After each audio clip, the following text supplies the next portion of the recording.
how to do Trianga Mukhaikapada Paschimottanasana. Let's understand the benefits of this pose.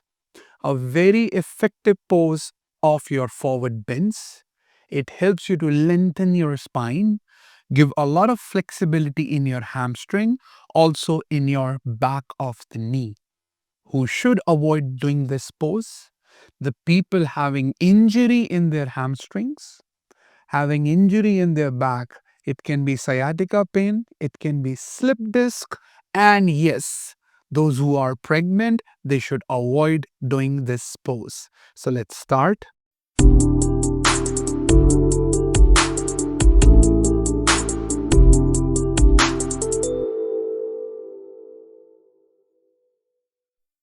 So we'll be taking a blanket. Take a blanket for your right hip. The leg which is extended, you're going to take a blanket under that hip. So I'll be taking for my right side. So make sure you are taking your right leg in Dandasana. The left leg goes in Virasana. So you are moving the calf muscle out towards the outer side properly. The toes are exactly facing back.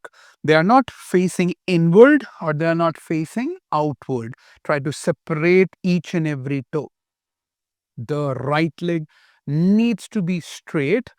Pull the kneecap, pull the thigh, and you're flexing the foot. Become more tall in the spine. Open up the chest. From here, you are extending your both arms up towards the ceiling. Create a lift in the armpit. The arm needs to go slightly back than the ears. And then from here, by lengthening your spine, you are staying here. Don't go directly down. Try to roll the shoulders outward and try to go with the concave back with the chest lifted. When you are here into this position, try to press the back of the knee towards the ground, pulling the knee, pulling the thigh. Most important, the ankle and the shin bone should press down towards the ground so that you will have a balance. You are not on one side.